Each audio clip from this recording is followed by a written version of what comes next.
Bonjour, merci de me recevoir. Bonjour Alexis. Alors, j'aimerais savoir, ma première question, c'est quelle est la relation de Marcel Jean avec le Festival d'Annecy avant la nomination de l'année dernière? C'était quoi pour toi le Festival d'Annecy? C'est une relation qui est assez ancienne, hein, parce que mes premières visites à Annecy remontent à la fin de l'ère Jean-Luc Zibéras, donc dans les années 90, alors que j'occupais le poste de conservateur du cinéma d'animation à la Cinémathèque québécoise, en succédant à Louise Baudet, qui était une sorte de personnage légendaire un peu de l'histoire de l'animation, et précédant Marco de Blois, qui m'a remplacé par la suite là-bas. Donc, je suis venu ici à Annecy euh, d'abord en tant que conservateur à la Cinémathèque et ensuite en tant que producteur à l'Office national du film du Canada, où j'ai dirigé le studio d'animation du programme français pendant 7 ans. Donc, à ce moment-là, Annecy, quand j'étais à la Cinémathèque, c'était un endroit pour préparer la programmation de l'année, donc pour voir les films. On se souviendra que c'était avant le web, c'était donc à une période où il était difficile de voir les films d'animation. C'était une période très largement dominée par le court-métrage. L'industrie du court-métrage n'était pas ce qu'elle est maintenant. Donc, c'était voir les films, monter des programmes, donc d'un côté des best-of Annecy qu'on présentait à tous les mois de septembre aux 2 ans à la Cinémathèque, mais aussi, disons, faire du dépistage, trouver des réalisateurs à qui on pourrait consacrer des rétrospectives, des choses comme ça. Je me souviens avoir organisé l'une des premières rétrospectives Folle Image qu'il y a dû y avoir en dehors de la France, donc à la suite d'une visite à Annecy, justement. Donc, alors, quand j'étais producteur à l'ONF, Annecy, c'était vraiment là le carrefour. C'est-à-dire à la fois l'endroit pour montrer ces films, montrer les plus récentes productions, idéalement remporter des prix, et aussi donc rencontrer les partenaires en copro, rencontrer les chaînes de télé, donc faire des affaires, de sorte que c'était un lieu extrêmement efficace pour moi parce qu'en une semaine, je pouvais rencontrer 25 partenaires ou partenaires potentiels de 4 continents. Donc, c'est économiquement, en termes de temps et en termes d'investissement financier strict, c'était quelque chose de très payant d'être à Annecy et de faire des affaires à Annecy. Et toujours l'occasion de voir des films parce que je ne suis pas venu, moi, à la production par les affaires, mais je suis venu à la production par la cinéphilie. À l'origine, euh, j'étais un critique de cinéma, de prise de vue réelle, euh, et de là, donc, mon intérêt pour l'animation s'est développé, et donc, ce qui m'a toujours passionné, c'est de voir des films, c'est d'en connaître de plus en plus. Et ça, Annecy était pour moi l'occasion de me gaver donc, annuellement. Donc, en devenant directeur artistique, tu gardes les deux casquettes, l'artistique et aussi l'économique. Tu as déjà ça en tête, en fait, de garder ça qui est devenu Annecy aujourd'hui, de toute façon. Oui, c'est sûr que l'ensemble de mes expériences font en sorte que je peux voir le festival à partir de plusieurs points de vue. Autant d'un point de vue de journaliste, hein, parce que après que j'ai quitté euh, l'ONF en 2005, je suis revenu à Annecy à chaque année, parfois en tant que programmateur et parfois tout simplement en tant que journaliste. Je tenais un blog pour la revue 24 images, donc ce qui fait que pour moi, le MIFA, le festival, les, je dirais, les préoccupations de la presse, comme celles des producteurs et des créateurs, je suis en mesure de les envisager, de les concevoir de manière assez concrète. Est-ce que c'est dur? Est-ce que quand on hésite de prendre la tête d'un festival qui est aujourd'hui connu comme le festival numéro un, le plus important du monde de l'animation, ou c'est un challenge qu'on accepte avec, au contraire, un grand plaisir et même une grande envie? Une grande envie, un grand plaisir. Quand Patrick Evenot a évoqué la possibilité, disons, que je dépose un dossier de candidature, j'ai pas hésité un instant.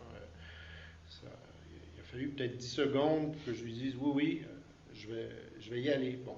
Ensuite, bien entendu, on pose des questions, on s'assure d'avoir des garanties, on va davantage dans la négociation concrète, mais le challenge, lui, était pour moi tout à fait intéressant.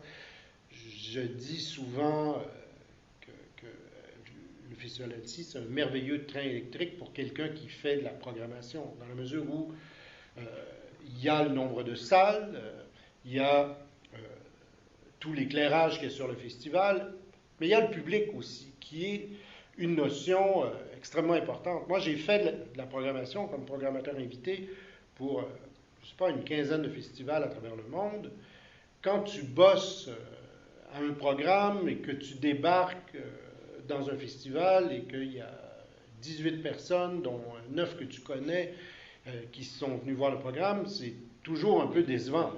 Et à Annecy, tous les programmes que j'ai faits ont toujours fait salle comble, donc c'était des salles de 3, 4, 500, 600 personnes, donc c'est quelque chose de très stimulant. Bon, le public d'Annecy, on le dit, on le redit, il est énergique, il peut être un peu potache, il a toutes sortes de caractéristiques, mais c'est un vrai public actif qui est passionné et qui remplit les salles de rétrospective plus pointues comme il remplit les salles de la compétition officielle. Je voyais l'an dernier une projection de la liste de Lou Bunet que Jean-Baptiste Garnereau nous avait sorti des archives du film. Bon, on avait quoi? Une salle pleine aux trois quarts pour voir ce film tout à fait étonnant. Une salle concentrée, impeccable. Bon, c'est ça Annecy aussi. Annecy, c'est aussi. Tu parlais de train électrique, j'ai essayé de faire une image qui est, je ne suis pas sûr qu'elle soit intéressante, mais en tout cas, on a l'impression qu'il peut y avoir un wagon qui marche encore à la vapeur, puis un TGV, puis en fait différent. Ça ne doit pas être évident de situer dans un côté voilà, où il faut ménager aujourd'hui le Alice, en effet, le Benin qui vient de longtemps, et puis l'âge de glace 5. Ouais. Ben, c'est un équilibre. Et Annecy ne peut exister dans ses proportions actuelles que quand maintenant ces équilibres. C'est-à-dire que si on arrive à avoir ces salles, à avoir ces écrans, à avoir ces moyens, c'est notamment parce qu'il y a un marché qui est fort, et c'est notamment parce que les grandes sociétés sont là, et il y a suffisamment d'espace ici pour faire de la place à tout le monde. J'épluche régulièrement les anciens programmes, ceux des années 80, ceux des années 70, ceux des années 90. Il n'y a pas moins de courts-métrages qui sont projetés à Annecy aujourd'hui que dans les festivals des années 70 ou 80. Il y en a, et il y en a plus si on compte que le festival s'est annualisé. Alors donc, le long métrage n'a pas phagocyté le festival, n'a pas fait disparaître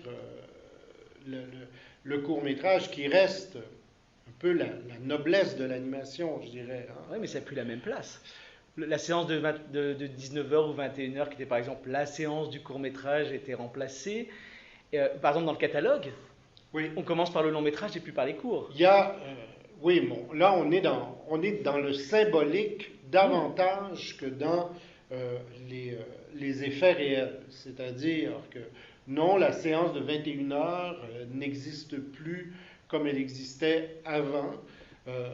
Les grandes séances de court-métrage sont davantage en après-midi dans la grande salle. Est-ce que c'est une perte réelle? Est-ce que c'est une perte importante? pour moi,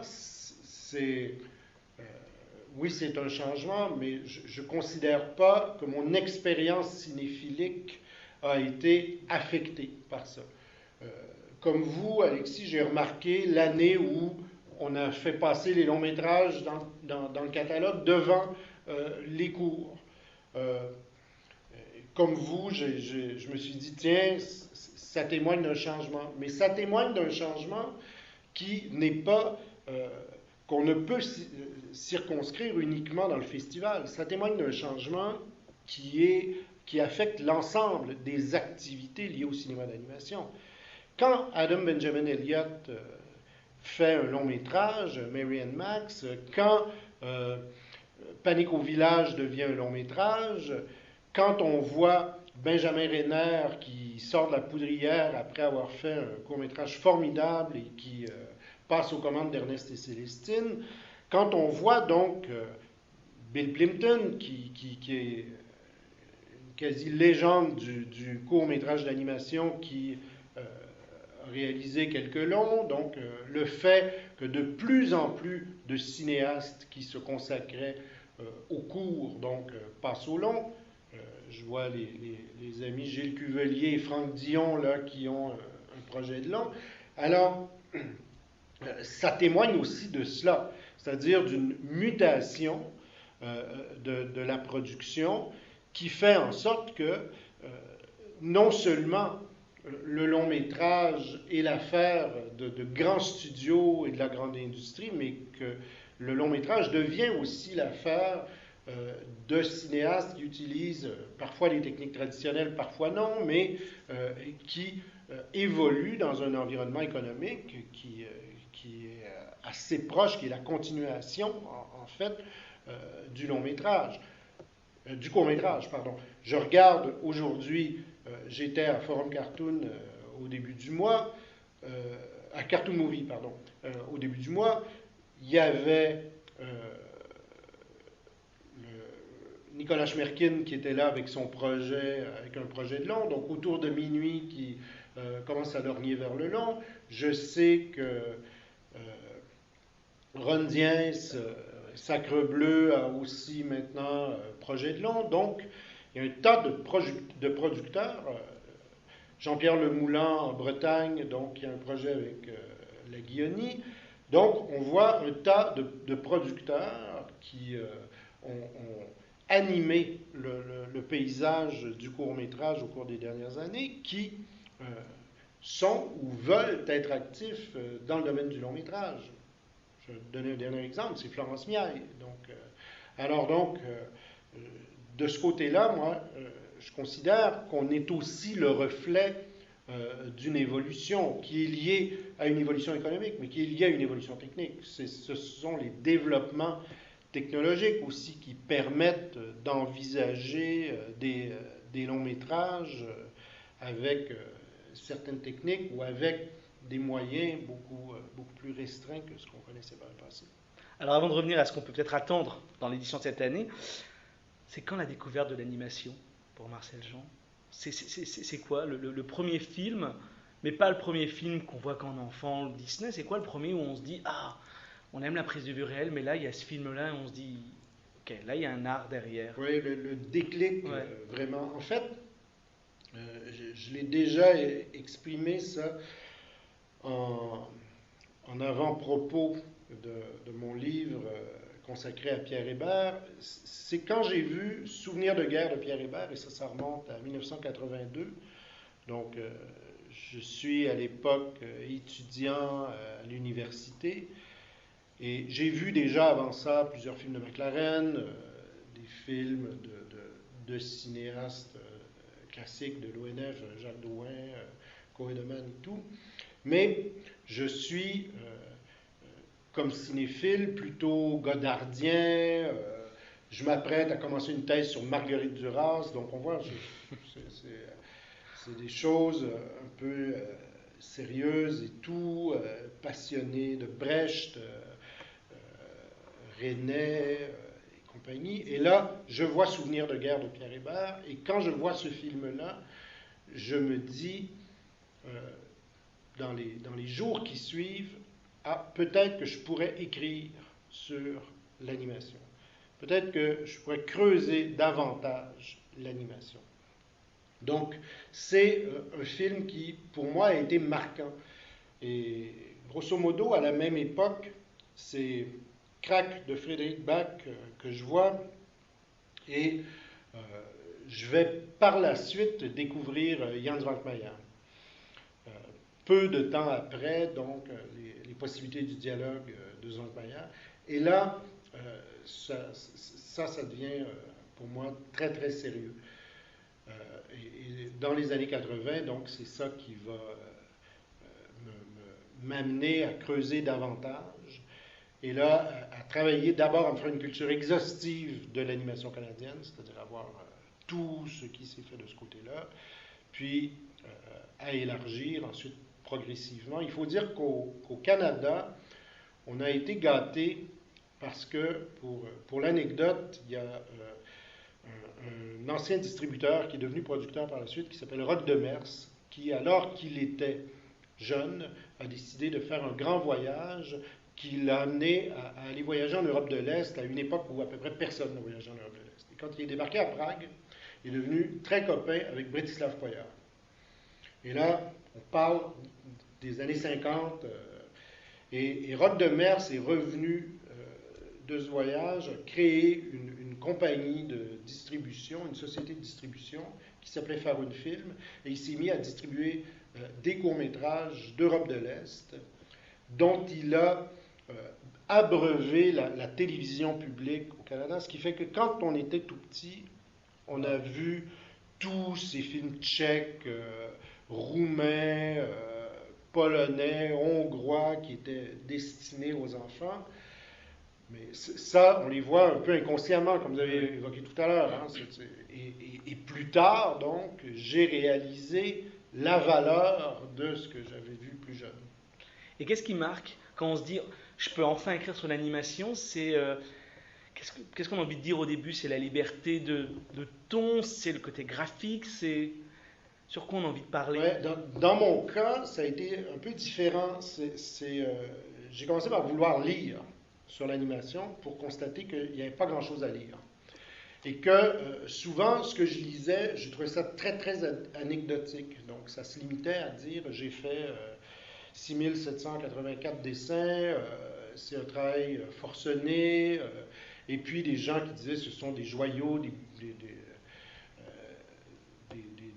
de petits bijoux, ainsi de suite. Donc, quelque chose d'un peu sirupeux, je trouvais ce qui s'écrivait sur l'animation, gentillet, et j'avais la nette impression que tout le cinéma d'animation était dans une phase un peu pré-godardienne, là, où on s'émerveillait devant de beaux dessins, devant des mouvements fluides, devant des produits sans aspérité, et au point même d'ignorer ce qui pouvait faire tâche dans des films qui étaient très très bien faits techniquement, mais qui étaient audacieux. Je pense à Trinka, par exemple. Ce que j'ai lu sur Trinka au départ, on avait tendance à l'embaumer de manière précoce, là, à faire en sorte en parler comme étant quelqu'un dont l'œuvre était à ce point lisse, à ce point maîtrisée, que on pouvait rien en dire sauf l'admirer, s'agenouiller et prier devant. Alors, pour moi, Trinka, il y avait autre chose, il y avait quelque chose d'irrévérencieux, un certain goût pour même l'érotisme, et même parfois les blagues un peu salaces. Bon, il y avait chez Trinka, politiquement, dans la main du moins, une forme de révolte assez nette. Donc, bref, ce que je voulais exprimer, pour moi, c'était ça. Et attirer l'attention sur des cinéastes d'animation qui s'interrogeaient sur la représentation, sur la question de la représentation. Et ça, Svankmajer, puis ensuite les frères Coué, sur qui j'ai écrit assez tôt, bon, fin des années 80, début 90. Donc, ces cinéastes-là, pour moi, offraient cette opportunité-là. On a l'impression, j'étais il y a 2-3 jours donc au FICAM, festival de Meknès, et on avait une table ronde avec Gilles Simon, Ilan Nguyen et Marc Aguez, donc voilà, qui sont journalistes à différents niveaux, critiques, enfin voilà, qui écrivent un petit peu. On parlait justement du langage des lignes à un moment donné, et le débat s'est fini en disant que finalement il y avait très peu de choses qui étaient écrites théoriquement, et que même aujourd'hui encore, de quand date le langage des lignes? 95. 95, donc ça fait presque 20 ans Mm. qu'il existait, et on a quelques petites choses en histoire, Bendazzi, et je lisais à ce moment-là un bout de critique, où notamment dans cette critique, il y a la personne dit dans lesquels 26 chiens le poursuivent dans les ténèbres de Tel Aviv, ils évoquent au mieux un droupi qui serait l'hébreu, ou alors un petit peu plus haut le dessin, oui tout est dessiné dans Valse avec Bachir, mais ce n'est pas davantage un film d'animation, en tout cas pas au sens traditionnel, c'est les cahiers du cinéma qui écrivent ça, donc au moment de la sortie de Valse avec Bachir, on a l'impression qu'il n'y a pas grand chose qui a changé. C'est-à-dire que quand en effet on lit le langage, l'édito du langage entre des lignes en disant il n'y a pas grand chose, 20 ans après. Mhm. Ça reste effectivement une part assez pauvre. Je dirais, en anglais, il y a peut-être un peu plus de choses là, qui sont écrites. Paul Wells a écrit des choses sérieuses. Bon, il y a d'autres auteurs. Jane Penning fait un travail plus sérieux aussi. Mais en français, on s'est beaucoup consacré à la recherche historique. Je dirais, ça a été davantage. Bon, Bendazzi, ça a été écrit en italien, mais en français, quelques ouvrages un peu plus pointus, soit sur des auteurs. Je pense au travail formidable que Jean-Pierre Pagliano vient de faire sur Paul Grimaud. Donc, on a travaillé dans ce sens-là davantage que de travailler à une véritable réflexion esthétique. Et je pense que c'est peut-être chez Positif, et je pense à Robert Benayoun qui a quand même écrit, lui, des choses bien, et c'était l'héritage surréaliste qui permettait d'appréhender le cinéma d'animation. Au cahier du cinéma, ça a toujours été un peu problématique, et je pense que c'est un peu l'héritage basinien, ce rapport à la réalité, pour faire court, là, qui paralysait un peu l'écriture et la pensée sur le cinéma d'animation. Est-ce que ça peut changer? Parce que je disais un autre texte d'André Martin, autre grand théoricien en tout cas qui a beaucoup parlé de l'animation, en 57, et qui dit pourquoi votre critique est-elle muette, et qui en gros se reprend lui aussi, mais dit que voilà, en animation, en effet, on parle beaucoup plus d'esthétique, on va faire des jolies phrases comme ça, mais on rentre assez peu dans le vif du sujet. Et est-ce qu'aujourd'hui, si on devait faire, on peut pas, il n'y a pas de boule de, on ne peut pas voir dans l'avenir, mais est-ce qu'on peut imaginer que ça change un petit peu? Est-ce qu'il va y avoir des gens qui vont commencer à écrire un petit peu sur l'animation? C'est difficile, je ne suis pas futurologue là-dessus, et le cas d'André Martin est effectivement très intéressant parce que on a eu là une immense critique quand même, et personne qui ait vraiment pris le relais en fait de la pensée de Martin. Et aujourd'hui, donc, c'est un auteur sur qui il vaut la peine vraiment de revenir. Je sais que Pierre Hébert au Canada, par exemple, travaille actuellement à des textes sur Martin. C'est astreint à tout relire ce qu'il avait écrit, à la fois sur l'animation et sur l'audiovisuel.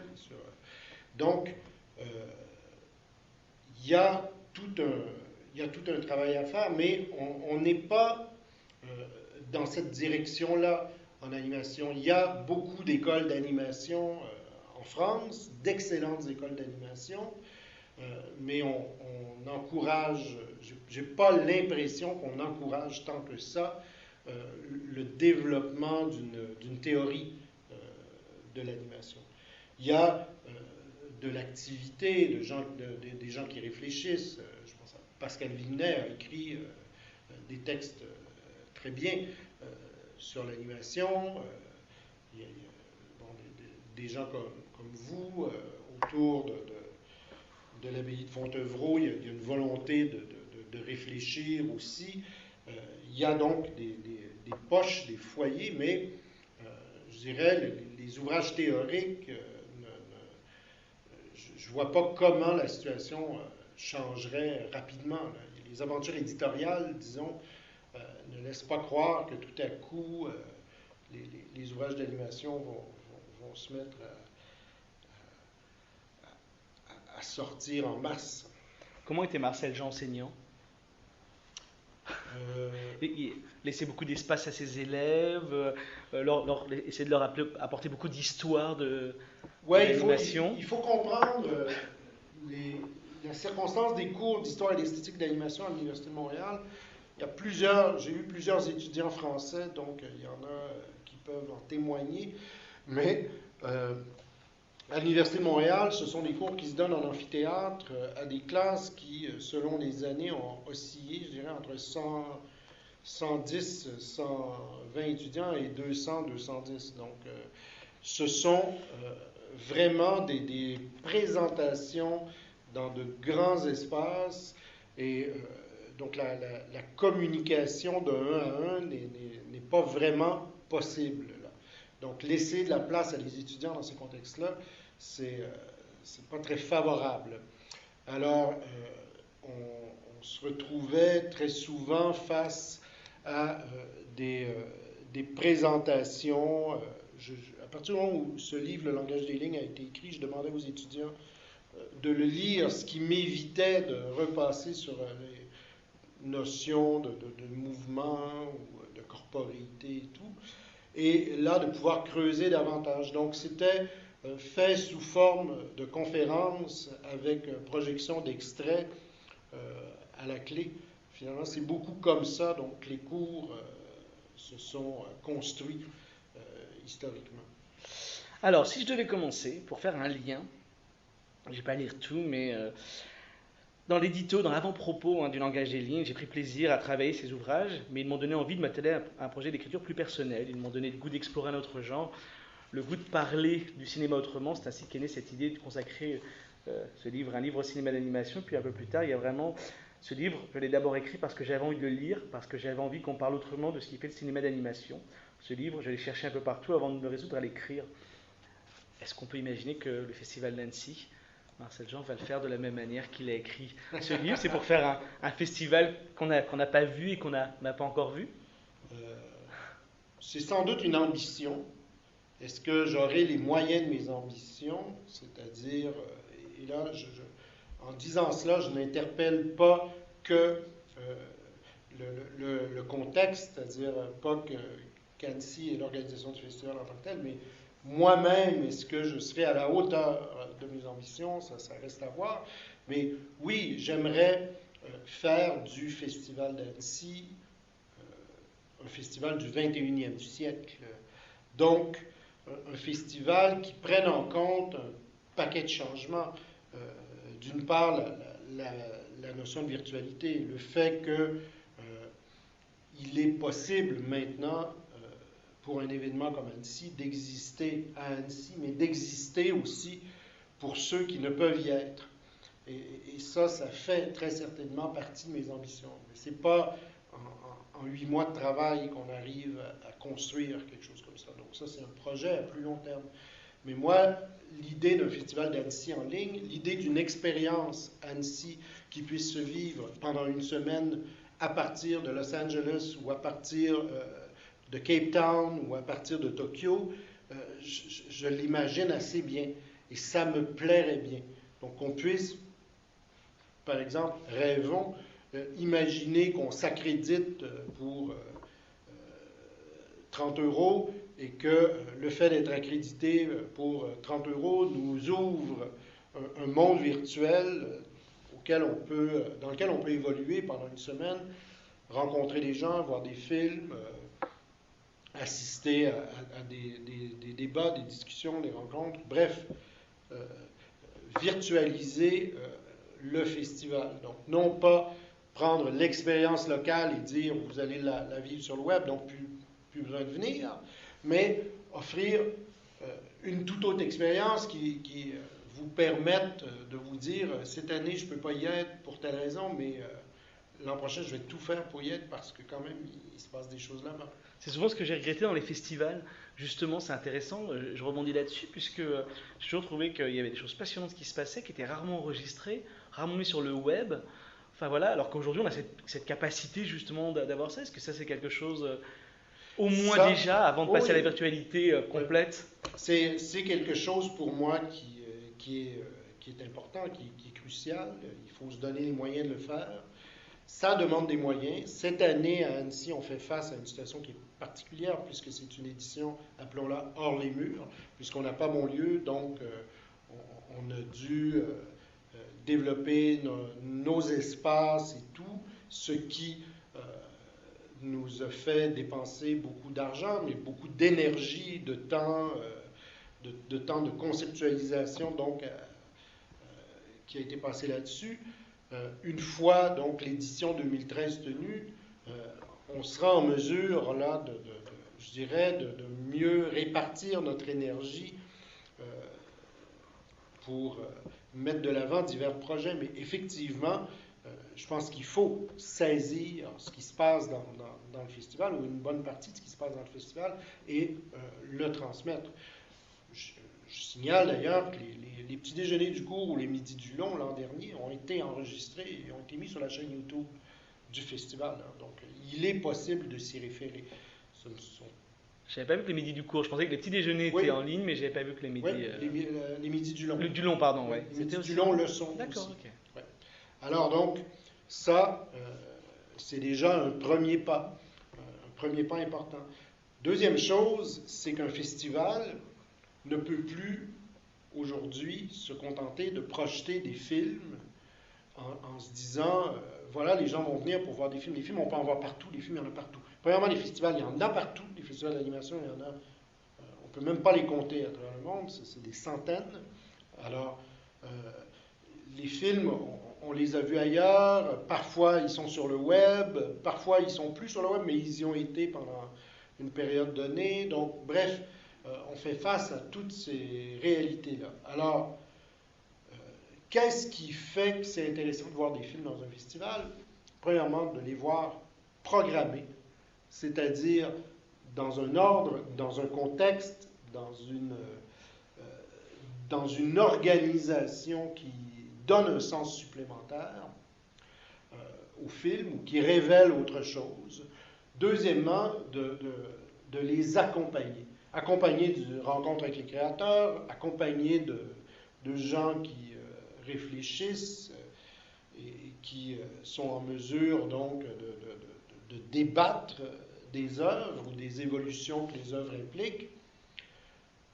Et un autre aspect donc, qui justifie l'existence des festivals, c'est le caractère événementiel, c'est-à-dire ce qui se passe là et ne va se passer qu'une fois et ne repassera plus. Donc, voir un film dans un contexte X, avoir des musiciens sur place, avoir des gens qui improvisent, etc. Donc, on a de plus en plus ce genre d'activité, ce genre d'action. Je pense qu'on n'a pas le choix que de développer ça. Bon, il y a combien d'artistes maintenant qui travaillent avec l'animation de manière live? Il y en a des tas. Et donc, c'est l'expérience de la création de ces artistes-là, c'est dans les festivals qu'on est en mesure de l'approcher. On va revenir évidemment sur tout ce qui est programmation. Juste par rapport à l'accompagnement, c'est intéressant parce qu'on peut penser que depuis quelques années, peut-être Annecy a perdu un peu ça. Il y a eu à un moment donné des petits pamphlets, enfin voilà, on nous donnait ça à la sortie des salles, alors il y a très longtemps. Il y avait le quotidien à un moment donné. Mais on n'a plus. Parce qu'on parlait du manque de critique, on parlait du manque d'analyse, est-ce que Annecy peut revenir aussi par là? Alors je ne sais pas si c'est des présentations de séances ou des choses comme ça, mais. On va très certainement, dès cette année, donc soigner les textes du catalogue, essayer de leur donner un peu plus de poids, un peu plus on a revu la maquette du catalogue en insistant là-dessus. Mais il n'y a pas que ça. Je pense qu'il y a justement des projections qui peuvent être accompagnées de présentations, de discussions, d'échanges, favoriser les échanges entre le public et les réalisateurs. Donc, ce genre de choses-là, on veut le travailler aussi. Encore une fois, c'est un projet à moyen terme, c'est-à-dire qu'on va le développer d'année en année, et cette année, on fait face à une situation qui est particulière. Mais je crois que déjà, on va noter des changements de ce côté-là. Alors, cette situation particulière, c'est quoi? Donc, c'est les haras. C'est ça, on va voir quoi comme ça? Le festivalier qui va arriver ne va plus se retrouver au Cirque à Bonlieu, ou l'accueil va être où? Sarah, comment ça va se passer? Donc, la salle principale du festival, ce sera effectivement une salle qui est dans les haras, qui est un lieu méconnu des festivaliers, mais qui est à 200-250 mètres de Bonlieu. Donc, c'est pas très loin. Une fois qu'on l'aura repéré, les choses devraient bien se passer. L'accueil du festival, elle, sera installée dans des structures temporaires situées place François de Menton, donc, grosso modo, directement en face de Décavision. C'est la place qui fait face au centre commercial, aux galeries marchandes de courrier. Alors, là encore, ce sera repérable. Ce qui fait que le centre névralgique du festival, eh bien, ça va être davantage là un axe Décavision, accueil, place François de Menton, Arras juste derrière. Alors, on s'éloigne un peu du lac, finalement, pour faire court. Il y aura toujours la salle Pierre Lamy qu'on connaît bien, les salles un peu plus périphériques, Novelle, la Turbine, le MIFA ne bouge pas de iota, l'écran sur le papier, ça va toujours.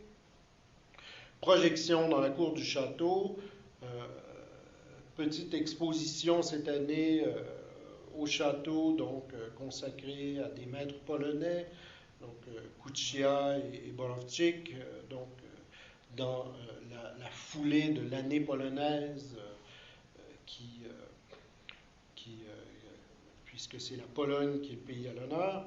Alors donc, on aura ça comme salle. Grosso modo, on perd 500 sièges par case horaire, c'est-à-dire les 300 sièges de la petite salle de Bonlieu, et la grande salle de Bonlieu qui avait 1000 sièges, on la remplace par une nouvelle salle qui en a 800. D'accord. Alors, perdant 500 salles par séance, oui. 500 places, pardon, 500 places par séance, sur l'ensemble de la semaine, ça nous donne à peu près 18 000 places de moins, grosso modo. Il faut, je dirais, optimiser. Et donc, on a ajouté une séance de fin de soirée au Décavision, par exemple. D'accord, parce qu'avant, il n'y avait que la 23h dans la grande salle. Il n'y avait que la 23h dans la grande salle. Donc là, Décavision aura une séance qui sera à 22h30. En fait, on l'a mis un peu plus tôt, justement, pour que ce soit moins dur physiquement. Mais en faisant cette séance de fin de soirée à Décavision, là, on gagne des sièges et on gagne des salles, puisque on ouvre automatiquement plusieurs salles. Il y aura toutes les 4 salles de Décavision auront une projection à 22h30. C'est ça. Génial, d'accord. Et ce qui nous a amené cette profusion de projections en fin de soirée, et là, ce sera votre scoop, je vais vous en donner un, à y aller d'une programmation, justement, de type fin de soirée. Ce qu'on a appelé, je ne sais pas si on va appeler ça officiellement comme ça, mais le nom de code à l'intérieur, c'était long métrage. Alors, des longs métrages qui décoiffent un peu, donc qui sont plus dans un esprit Fritz de Cat ou Pichat, etc. On est plus dans des midnight screenings, c'est-à-dire des choses comme aux États-Unis, des films cultes. Enfin. Exactement. Donc, on ne fera pas ces projections à minuit, on va le faire à 10h30 pour donner une petite chance aux festivaliers, mais ce sera vraiment cet esprit-là. Donc, on a dégoté des nouveautés japonaises extrêmement intéressantes dans ce sens-là. Long métrage polonais assez formidable, un long métrage mexicain qui est tout à fait étonnant. Donc, des choses qui vont vraiment dans cette direction. Plutôt des nouveautés. Oui, des nouveautés. D'accord. Donc, je voulais parler, on va parler de la sélection maintenant. Je voulais parler d'autre chose, mais on va parler. Donc, parlons des films qui vont faire l'actualité. Donc, on a les longs métrages. Il y a des courts métrages qui sont parus cette semaine. Ça y est, on sait les courts métrages, des séries. Et comment se fait la sélection? Tout le monde se pose la question, évidemment, toujours. Comment se fait la sélection en interne maintenant? En termes très pratiques, la sélection en interne se fait ainsi. Il y a 3 sélectionneurs qui font partie des services créatifs de l'Institut, donc qui travaillent ici à l'année longue et qui, à partir de décembre, donc, amorcent le processus de sélection. Alors, eux voient tout ce qui est inscrit. Ils vont faire une présélection lorsqu'on parle des courts-métrages. Donc, une présélection d'à peu près 250 films qui vont m'être envoyés. Donc, moi, je ne vois pas tout. Je ne vois que cette présélection de 250 films, à laquelle s'ajoute le fait que je vais dans plusieurs festivals d'animation tout au long de l'année. Alors, je suis allé en Corée, j'étais à Wissembourg, j'étais à Paris au Forum des images en fin novembre, j'étais au Festival d'Ottawa, j'ai fait tas d'autres festivals. Donc, je fais peut-être entre 7 et 10 festivals d'animation dans l'année. Donc, il y a toute une partie de films qui sont soumis à Annecy, les films qui ne sont pas de la dernière nouveauté, donc que j'ai vu ailleurs. Alors, moi, je pars de cette présélection de 250 plus ce que j'ai vu. Je prends la liste de tout ce que mes collègues ont vu et je repêche. C'est-à-dire qu'il y a là-dedans soit les maisons de production, où je me dis, bon, tel producteur, vous avez partenu, je veux voir. Des noms que je connais, des cinéastes que je surveille, parfois géographiquement des pays. Dans la liste de 250 films, par exemple, qui m'ont présélectionné, il n'y a aucun film d'un pays donné. Je leur dis, attendez, là, ils ont soumis 25 films, vous n'avez pas retenu un. Sortez-moi les 3 ou 4 plus intéressants, au moins que je vois. Donc, je repêche peut-être 30, 40 titres en plus de ça. Ce qui fait que moi, je vois autour en bout de ligne, j'aurais vu peut-être 500 courts-métrages quand on additionne tout. Et c'est là-dessus qu'on fait la sélection. C'est-à-dire que mes 3 collègues ici agissent comme aviseurs. Je leur dis ce que je vois.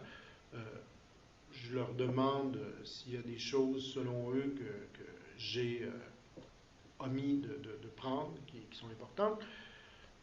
Quand on en a, je les invite à les défendre, ces films-là, à me convaincre. Je les revois, on en rediscute, et en bout de ligne, donc on accouche de la sélection finale. Alors, ce n'est pas une totale démocratie, c'est-à-dire qu'on n'est pas à 4 et à chacun qui vote, mais ce n'est pas non plus la dictature éclairée du délégué artistique. C'est un dialogue entre 3 professionnels qui ont une grande habitude de visionnage et moi. Donc, j'ai le dernier mot, bien sûr, mais il n'y a pas eu vraiment de décision autoritaire, dans la mesure où moi, quand il y a un film que je veux placer en compétition et qu'ils sont perplexes, mon intention, c'est pas de l'imposer, c'est de les convaincre. Alors, on travaille plutôt sur cette base-là. Donc, on va revoir les films, je vous ferai pas de secret autour d'un titre qui est en compétition cette année, justement, et que je sais que c'est un titre que vous aimez bien, puisque vous m'en avez parlé, qui est Palmipédarium, donc. Il y avait des gens sceptiques à propos de ce film-là autour de la table, et je me souviens avoir fait un véritable plaidoyer donc, pour ce film, et presque sur le modèle du cours, là, en disant, bon, on a le film sur l'écran, puis vous voyez, ici, il y a ça, donc ça, c'est intéressant. Et en bout de ligne, on est tous d'accord sur l'importance du film. Donc, on y va comme ça. Et eux font la même chose. Il y a un des films en compétition, dans ce cas-là, je ne vous dirai pas lequel, ça me placerait dans une situation embêtante, mais il y a un des films en compétition où le premier jour, je leur ai dit, ça, il va falloir que vous décrochiez parce que moi, ça ne va pas. Et tout à coup, c'est un des collègues qui est arrivé 2 ou 3 jours plus tard et qui m'a dit, tu sais où il faut le programmer, c'est à tel endroit, dans telle séance, à tel endroit, après tel film, si tu le mets là, tu vas voir, ça va marcher. Puis je lui ai dit, tu l'as. Si c'est ça, oui. Mais parce que là, j'arrive à le justifier. Mais moi, je dois assumer toute la programmation. Je rencontre tous les cinéastes au petit déjeuner, j'ai des conversations avec eux. C'est clair pour moi que je veux les accueillir chaleureusement, je veux les aider à expliquer, à défendre leur film. Alors il faut que je sois convaincu, moi aussi. Si je ne suis pas convaincu, je ne serai pas convaincant. Alors donc, ça c'est la première chose. La deuxième chose, c'est que je dois l'assumer, la programmation, auprès de la presse, auprès des gens comme vous, qui vont venir me dire après, ta sélection n'était pas terrible cette année, ou elle était formidable. Eh bien, il faudra que je sois en mesure de la défendre, de l'expliquer, de la justifier. Et pour ça, donc, je n'ai pas mis un film en sélection que je ne suis pas prêt à défendre. Les petits déjeuners donc, vont être faits de la même manière que l'année dernière, les rencontres avec les... Oui, dans un endroit moins passant, donc plus circonscrit, donc ce qui va permettre, je dirais, une meilleure mise en scène de la parole.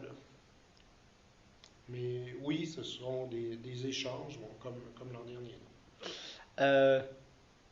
L'année dernière, en partant, alors je ne sais pas si des choses, il y a sûrement des choses qui ne sont pas encore décidées, hein, donc en partant, Serge Bromberg disait il resterait toujours un pied dans le festival, donc le mot qui passe par les professionnels, c'est il va revenir pour la soirée d'ouverture et de clôture. Est-ce que il est prévu à revenir? Est-ce qu'on peut en parler? Est-ce que c'est trop tôt?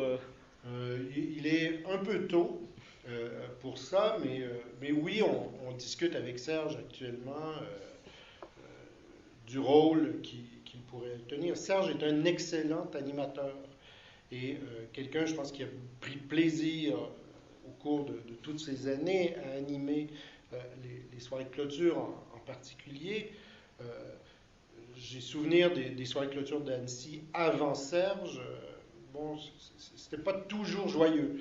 Et donc, Serge a réussi à donner, je dirais, une dimension festive à ces soirées-là, qu'il est, pour moi, précieux d'arriver à conserver. Et je pense que c'est de ce côté-là, donc il faut voir la collaboration de Serge. On peut dire aussi que c'était trop festif. C'est moi là qui le dis, hein. On peut dire aussi que peut-être qu'il y a eu un côté à l'équilibre. L'équilibre, c'est toujours une notion importante. Comment la sélection, elle travaille sur le genre, elle travaille sur... il y a Georges Fusgebel, Théodore Huchef, Christian Drette, on a des noms très connus comme ça. Il y en a des un petit peu moins connus. C'est important d'avoir un équilibre justement aussi. Oui, moi, je suis partisan d'une politique des auteurs quand même en animation. Ce qui ne veut pas dire accepter n'importe quoi parce que c'est signé par un grand nom, mais ce qui veut dire quand même que quelqu'un que l'on suit, quelqu'un qui a non seulement un nom, mais qui a une œuvre, quelqu'un que l'on suit, donc, a le droit d'explorer, a le droit de sortir de sa zone de confort sans qu'on le sanctionne, parce qu'il l'ait fait. Et ça, donc, je suis soucieux de cela. Ce qui veut dire que je porte toujours une attention particulière aux cinéastes qui ont une œuvre. Donc, vous avez nommé Huchev, Schwitzgebel, je pourrais ajouter Yeri Barta, par exemple, pour qui c'est un retour dans les festivals d'animation quand même. Il y a un petit moment qu'on n'a pas vu un court-métrage de Barta. Alors, donc, j'ai une attention particulière et certains appelleront ça peut-être une indulgence particulière pour ces cinéastes qui ont des œuvres qui sont conséquentes. Je suis soucieux quand même d'un équilibre, équilibre géographique, équilibre entre les genres. Je vous le dis en ondes, parce que je l'ai dit en privé à plusieurs personnes, et je vous l'ai dit même avant qu'on commence à enregistrer tout à l'heure. Par exemple, la qualité de la représentation française cette année est absolument exceptionnelle. En quantité et en qualité. Donc, il y avait beaucoup de soumissions de films français très forts. Je dirais au point où il a fallu être plus sévère avec les Français qu'avec d'autres, parce qu'on est quand même le grand festival international sur le territoire français de surcroît. À un moment donné, on ne peut pas arriver et dire au monde entier, venez ici, il y aura cette année en sélection 35% de films français en court-métrage. Donc, ce sont les Français qui numériquement sont les plus importants. Donc, si vous faites le décompte, il y a beaucoup de films français en sélection, mais on a été plus sévère avec les Français qu'avec les autres. Derrière les Français, il y avait les Américains, les Canadiens, donc il y avait des délégations particulièrement fortes. Bon. Pourquoi? Probablement parce que l'économie du court-métrage est difficile dans quantité de pays actuellement. Et on pense notamment à un pays qui a été dominant pendant pratiquement 2 décennies, qui est la Grande-Bretagne. Le court-métrage en Grande-Bretagne, c'est pas joyeux. On remarquera qu'il y a beaucoup de films anglais en sélection de films de commande. Donc il y a toujours des gens très très talentueux en Grande-Bretagne, il y a toujours d'excellentes écoles, mais les gens se retrouvent à travailler dans des secteurs différents parce que l'économie du cinéma n'est pas la même. Et ça affecte bien entendu la sélection. On est soucieux, je dirais, de représenter certaines choses qu'on remarque au moment du visionnage. Bon, cette année, on a remarqué très vite d'emblée qu'il y avait beaucoup de volume, plus que par le passé. Alors, comment expliquer ce regain? Ça, je ne pourrais pas. Et je ne sais pas si c'est un épiphénomène lié à cette année ou si ça va se maintenir l'an prochain, dans 2 ans. Il faudra être attentif. Mais, donc, il y a des films en volume en compétition. Il y a des films en volume hors compétition. L'autre phénomène, c'est lié aussi à la démocratisation des moyens, c'est qu'il y a des films qui nous sortent de pays qui sont plutôt inhabituels. Bon, un court-métrage colombien en compétition cette année, un court-métrage moldave en compétition cette année, bon, c'est pas des grandes traditions de producteurs d'animation. Ça, c'est plutôt une bonne nouvelle. Ça doit être passionnant quand on est à la fois sélectionneur et à la fois passionné. On a travaillé sur l'esthétique, sur l'histoire, de se dire il y a tel pays qu'on n'a jamais vu. En effet, Barta qui revient, tiens, tel auteur revient, ça doit être un bonheur, je pense. Oui, ça, c'est vraiment excitant. Je dirais, la sélection court-métrage, c'est la chose la plus excitante dans le travail parce que, justement, tout à coup, on voit le menu, là. Quand on voit la liste de ce qu'il y a inscrit, et on se dit, c'est quoi ça? Mais à une moindre échelle, on a ça quand on fait la sélection long-métrage. C'est-à-dire, tout à coup, on voit un film qui nous sort d'un pays qu'on n'avait pas vu venir, là. Et tu te dis, un instant, il y a un film de ce pays-là. C'est pas une blague, ça. Parce que là, on a le formulaire au début. Là, on cherche sur le web, on ne trouve rien. On attend le DVD. Tout à coup, le DVD arrive par la poste. Et on se dit, mais non, c'est pas une blague, il y a un film pour vrai. Alors, oui, ça, c'est toujours formidable. Et quand, au bout de quelques années, parfois, d'un pays qui a soumis déjà des films et qui était toujours, c'était pas le niveau encore, et tout à coup, tu arrives, et là, bang, tu as le niveau, là. Tu te dis, OK, là, on a un solide long métrage sud-africain. Bon, ben, tout le monde est heureux, là, parce qu'on l'attend, celui-là. On saura quand la sélection des longs métrages? Très bientôt, puisque on l'a terminé il y a quelques heures avant votre arrivée, ce qui fait que on est à aller chercher dans les prochains jours les confirmations avec ceux qui ont soumis, là, s'assurer que tout va bien, que parfois les films qui ont été acceptés alors qu'ils n'étaient pas tout à fait finis, ils seront bien finis. Et une fois que tout cela est fait, ben, on va annoncer. Qu'en est-il du côté patrimonial, rétrospective? Il y a eu des rétrospectives qui étaient beaucoup plus courtes. On se rappelle de rétrospectives il y a quelques années du Japon avec en effet une dizaine de séances, des choses qui allaient très loin. Et ces dernières années, on a eu des rétrospectives quand même qui étaient beaucoup plus courtes. Oui. Est-ce que ça va de nouveau respirer, avoir plus de choses ou comment En ça va fait, se passer? bon, du côté de la rétrospective, des rétrospectives, ce qu'on met de l'avant, c'est ce cycle qui s'appelle Animation Off Limits, là, Animation Off Limit, donc qui est un cycle qui cherche à provoquer un peu les discussions et les débats autour de la définition de l'animation. Donc, qu'est-ce que l'animation? Donc, cycle pour lequel on a programmé des films, certains très anciens, d'autres plus récents et certains très récents. C'est-à-dire qu'il y a au moins 4 nouveautés là, qu'on va retrouver dans ce cycle-là. Et des films qui relèvent parfois du cinéma expérimental, relèvent parfois du travail en volume avec des marionnettes ou des personnages, mais qui ne sont pas de l'image par image. Je pense à un film que vous connaissez bien qui s'appelle The Last Boss, donc film slovaque, qui a été primé l'an dernier à Ljubljana, qui a été primé à Stuttgart, si mon souvenir est bon, et que vous avez présenté vous-même donc dans votre événement parallèle à Annecy l'an dernier. Et bien, ce film-là, on va le présenter cette année dans un programme que j'ai intitulé De la vie des marionnettes, donc, dans lequel la notion de marionnette est questionnée.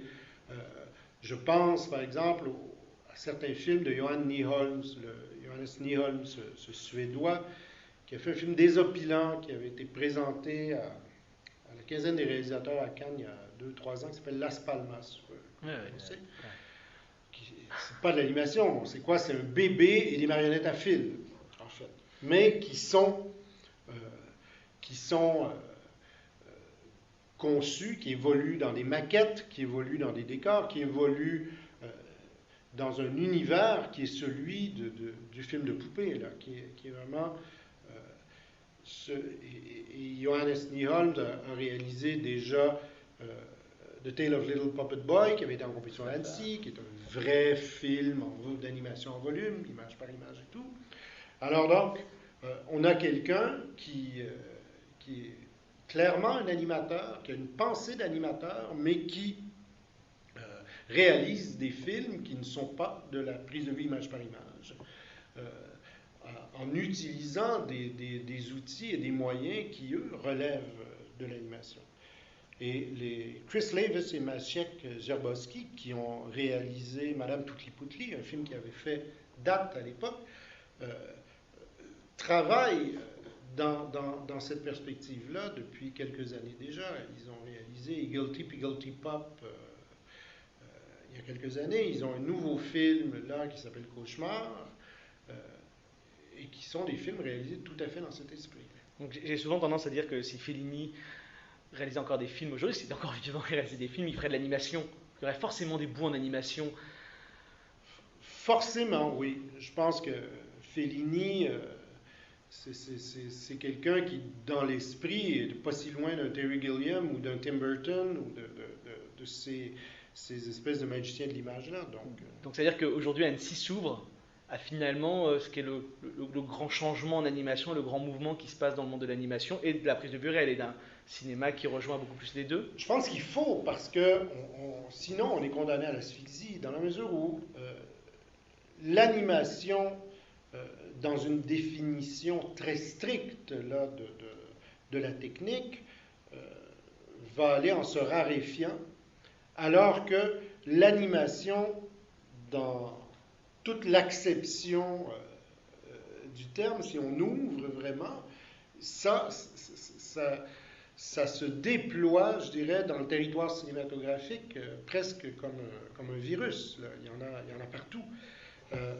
J'aime bien, moi, cette idée de concevoir l'animation non pas comme un cinéma fait image par image, donc le mouvement image par image qui se succède, mais davantage comme une relation à l'image qui implique qu'elle soit faite, elle, par couche. Et que ce soit de ces couches, justement, et de l'intervention sur ces diverses couches qu'émerge le concept. On sent une envie de réflexion et tout le temps une réflexion par rapport au festival, en tout cas dans la création. Est-ce que le festival là, est une suite logique au langage des lignes? Est-ce que justement il y a 20 ans le langage des lignes, est-ce que là il y a cette idée de reconstruire? On en a parlé encore off, avec certains chapitres qui pourraient être réécrits aujourd'hui. Est-ce qu'il y a cette envie-là dans ces rétrospectives-là? Oui, pour moi, écrire un chapitre du langage des lignes ou monter une rétrospective, ça participe de la même volonté, de la même idée, de la même énergie. Écrire un livre, souvent, c'est aller porter une réflexion chez les étudiants, chez les universitaires. Réaliser une rétrospective, c'est aller porter une réflexion chez les praticiens, davantage peut-être. Puisqu'ici, quand je pense aux milliers et quelques étudiants qui débarquent à chaque année, eh bien, ces étudiants-là, de les confronter à de tels raisonnements, je trouve ça assez sain, moi, personnellement. Et dans le prolongement peut-être du langage des lignes et en anticipation du travail aujourd'hui au festival, il y a quand même eu ce que j'avais fait en 2007, quand le cinéma d'animation rencontre le vivant ici. Donc, on avait vraiment accompagné d'un petit livre, un cycle de projection, qui est un cycle de projection qui s'est promené pas mal, là, quand même, qui a été présenté dans plusieurs pays après. Et ce livre a été traduit en croate. Il y a des morceaux qui ont été traduits en anglais, en slovène, dans toutes sortes de langues. Donc, bref, je pense qu'il y a l'espace pour une telle réflexion aujourd'hui. Oui, parce que toucher les étudiants, les jeunes réalisateurs qui viennent, c'est étonnant quand on entend Joanna Quinn et tant d'autres réalisateurs qui disent qu'ils avaient l'impression, alors ça a changé aujourd'hui avec Internet évidemment, mais qu'avant de venir à Annecy, qu'il y avait en gros les studios Disney et eux qui faisaient de l'animation, et qu'en arrivant à Annecy, ils découvraient finalement une palette énorme, et beaucoup d'étudiants, même moi qui suis professeur, on a beau leur montrer pendant un an des fois des films, ils nous disent « Ah ben, quand j'étais à Annecy, je me suis rendu compte de l'énormité de la chose, parce qu'ils se retrouvent finalement baignés avec des gens qui font la même chose qu'eux. Ils ont aussi d'un seul coup ces rencontres avec des gens ou des réalisateurs qui montent sur scène, qui ont fait un film et qui sont dans un univers comme ça proche d'eux. Donc il y a une force là en tout cas de montrer des films là. Tout à fait. Moi je pense que c'est énergisant et la force d'impact de voir un programme de film en même temps que 3, 4, 500 personnes et ensuite d'en sortir et là, de baigner juste dans l'atmosphère de méditation, de débat qui en découle, ça, c'est énorme. Pour la Pologne, moi je reviens sur le côté patrimonial, on va avoir des rétrospectives où on va arriver au tout début du cinéma polonais d'animation, on va découvrir des pépites, on se dit « Ah, ça je ne connaissais pas ». Pour la Pologne, c'est un cycle qui, sur le plan du nombre de séances, est assez modeste, c'est-à-dire 5 séances en tout. Mais il y a une véritable une volonté, je dirais, de creuser vraiment le patrimoine polonais. d'aller jusqu'à des films réalisés avec l'aide du gouvernement en exil au moment de l'occupation allemande et des choses du genre. Donc, il y a un véritable travail patrimonial qui a été fait de ce côté-là, mais on a privilégié aussi la présence de films polonais sur l'ensemble des programmes. Donc, par exemple, quand le cycle Animation of Limits, il y a beaucoup de films polonais dedans. Donc, pourquoi il y a beaucoup de films polonais? Parce qu'il y a eu énormément d'expérimentations en Pologne par Kucia, par Rydzinski, par Lenica, par Borowczyk, qui ont évolué à la frontière donc, de l'animation. Donc, plutôt que de les cantonner à la rétrospective polonaise, j'ai préféré donc confronter ces films-là à ce qui s'était fait ailleurs dans le monde. Donc, avoir une attention particulière sur la production polonaise, mais l'inclure plus largement dans la programmation. Depuis quelques années, j'ai l'impression quand même qu'il y a au niveau des festivals un vrai renouveau du cinéma polonais. Comme si d'un seul coup, Lenica, tous ces gens-là, ça y est, c'était un peu digéré et on pouvait repartir sur des choses assez étonnantes et dans des formes complètement différentes. C'est un peu ça qui a présidé au choix de la Pologne comme pays à l'honneur cette année. C'est-à-dire que pour moi, il y avait à la fois une grande tradition, disons grossièrement, qui datait d'avant la chute du mur de Berlin, et une forme de renouveau depuis, mais qui était original, foncièrement original, et à la fois qui reposait sur des bases techniques, je ne dirais pas incompatibles, mais sur deux troncs techniques, en tout cas forts, le volume, et on pense à des films, d'excellents films polonais en volume qu'on a vus récemment, Ichthys, par exemple. Oui, mais on pense aussi au fait que le Pierre et le Loup de Suzy Templeton a été animé en Pologne. Donc, les frères Coué sont partis. Les frères Coué ont fait Masca en Pologne. Donc, tout ce renouveau-là. Et aussi la 3D numérique, donc très dynamique en Pologne récemment. Encore là, il y a des films qui se sont fait remarquer. Bon, je pense à La Cathédrale, notamment. Ce que j'ai voulu faire, c'est faire des programmes qui tentaient de relier ce qui s'était fait avant et maintenant autour de certains grands thèmes.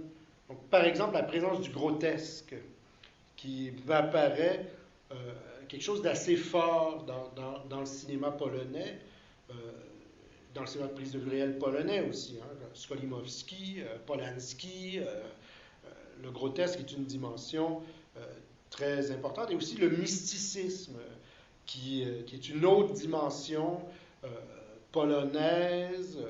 Donc, on trouve aussi bien chez Piotr Dumawa, par exemple, ou chez les cinéastes plus anciens, que chez Izabela Prusinska. Donc, quand on pense à Seven More Minutes, par exemple, qui est une espèce de vision de l'au-delà, presque Terence Malikienne, finalement. Donc, j'ai voulu regrouper les programmes sous des thèmes comme ça pour faire le lien historique.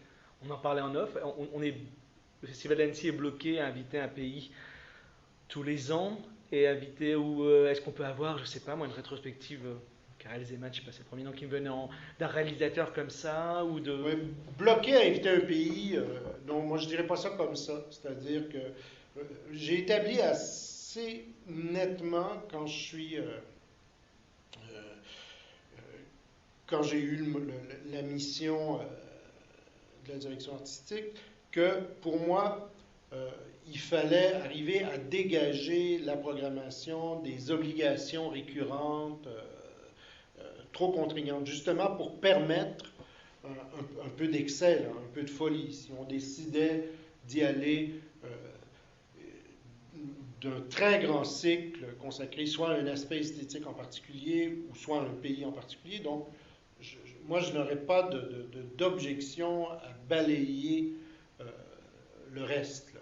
À dire, par exemple, cette année c'est un pays, mais ce sera 22 séances, Et il n'y aura aucun autre programme spécial que des séances consacrées à ce pays-là, ou l'inverse, donc dire cette année, il y a tel aspect esthétique, je ne sais pas moi, la musique, le stop motion, quelque chose, et on va là et on ne fera pas de pays pour ne pas se limiter, et voilà, donc tout ça c'est ouvert. Ouais. Ça fait partie d'une des frustrations de Marcel Jean en tant que spectateur, et d'un seul coup de se dire maintenant que je suis directeur artistique, de se dire ah, je veux me laisser ça. On est dans Eric Dolphy et Linus Monk qui sont cités dans le langage des lignes, dans un peu plus du free jazz, donc il y a un peu plus free festival. Ouais, aller chercher de la liberté, pour moi c'est important. Aller chercher cette liberté-là, c'est majeur. Mais il ne faut pas oublier que Serge Bomberg est arrivé ici il y a 14-15 ans. Il a construit quelque chose et le festival a pris énormément d'expansion sous sa gouverne. Ça a grossi Annecy. Et à partir de là, quand on est en croissance continue, à un moment donné, on arrive à un point où il y a des excroissances même, c'est-à-dire des bouts qui s'ajoutent et qui s'intègrent mal, mais comme on a l'espace, ils sont là. Et le fait que cette année, on n'ait pas Bonlieu, le fait qu'arrive en même temps un nouveau délégué artistique, eh bien, ce sont des conditions qui favorisent une mise à plat de ce qui était devenu le festival et un réalignement, je pense, une forme de réflexion pratique sur ce qu'on veut faire vraiment, sur ce qu'on peut faire dans l'avenir. Et c'est sur ces bases-là, moi, que je veux construire. Est-ce qu'on a quelques nouveautés à attendre ou c'est trop tôt pareil? Dans les nouveautés, il y a quelque chose qu'on a déjà annoncé qui est tout à fait ludique. J'aime bien, moi, les cycles ludiques. Pour le 50e anniversaire du festival, j'avais monté un programme de l'histoire du cinéma d'animation en 50 films courts. Je ne sais pas si vous l'avez vu à ce moment-là. Donc, pour cette année, j'ai voulu faire quelque chose autour du film humoristique. C'est-à-dire vraiment me dire, OK, j'ai un public qui est très, très participatif, très énergique, donc comment je peux canaliser cette énergie-là et comment je peux la mettre en contribution. Alors, on aura 4 programmes composés chacun de 10 films drôles. On invite les gens à voter. On a un programme le lundi, un le mardi, un mercredi, un jeudi. Et le vendredi, un peu comme aux Olympiques, là, on a les finalistes. Donc, on aura les 2 films qui ont terminé en tête de liste pour chacun des programmes, plus les 2 meilleurs troisièmes. On refait un programme, on monte les films, les gens votent, et le samedi, donc, on aura donc le film, le court-métrage le plus drôle de l'histoire du cinéma d'animation, tel que plébiscité par le public d'Annecy. Donc c'est pas, parce que j'avais pas compris, c'est pas un prix de l'humour par rapport à la sélection officielle, c'est un prix de l'humour comme il pourrait y avoir, comme il y a eu les Olympiades en effet avec Norstein et Horizon dans le brouillard, c'est ça, il y a un côté, sauf que là c'est le public qui Préférez-vous vote. un Tex Avery à Alexeyev, par exemple, ou à Constantin Bronzit et son bout du monde, ou à je ne sais pas qui d'autre. Ce qui fait que chaque année ça peut être différent. Il peut y avoir l'humour cette année, et puis l'année prochaine ou dans 2 ans, il peut y avoir un autre thème. On peut reconduire ça sur un autre thème, effectivement. Alors donc là, cette année, on y va avec l'humour. Autre nouveauté, c'est que je tenais à ce qu'on offre en cadeau aux Anneciens et aux festivaliers, donc des nouveautés sur le papier. Alors il y aura cette année, non pas seulement donc, des films plus anciens qui seront projetés sur le papier, mais des nouveautés et je dirais de belles surprises de ce côté-là. Alors on pourrait continuer longtemps, j'espère qu'on aura l'occasion d'avoir d'autres entretiens un petit peu plus tard, mais là on va devoir arrêter. Il y a 2 choses qui m'intéressent, 2 dernières questions. Oui. Est-ce qu'on est inquiet quand on a fait plusieurs choses dans le monde de l'animation, quand on arrive derrière un directeur qui a été très particulier, Serge Bromberg, qui a fait des choses très, très, très spécifiques. Est-ce qu'on a un peu d'inquiétude par rapport... On sait qu'on est attendu, où on a un peu d'inquiétude par rapport aux professionnels, ou alors au contraire, on a une telle envie qu'on se dit oh, les critiques arriveront, de toute façon c'est obligé, et on fera avec. Oui, tout à fait. Je serais inquiet si je devais animer la soirée de clôture comme Serge le faisait. Là, euh, une fois dégagé de ce mandat-là, euh, non, je le fais sereinement, euh, au meilleur de mes capacités, de ma connaissance, et en me disant, bon, les critiques, on va faire avec, mais avec la confiance de faire quelque chose de bien. Et la dernière question, elle est impossible à répondre, mais je vais quand même la poser. Euh, Comment aujourd'hui Marcel Jean voit le futur de l'animation? Je vois, je vais faire une réponse courte parce qu'une réponse longue serait justement trop longue et forcément insatisfaisante. Mais le futur de l'animation, il est pour une bonne part dans l'hybridation, je crois. Et ça, c'est forcément, c'est inévitable. Et pour cette raison-là, il va falloir en tenir compte dans notre approche des films qui nous seront soumis. Merci beaucoup, et donc à bientôt pour le festival. Merci Alexa. Et donc à bientôt pour le festival. Merci Alexa. Et donc à bientôt pour le festival. Merci Alexa. Et donc à bientôt pour le festival. Merci Alexa. Et donc à bientôt pour le festival.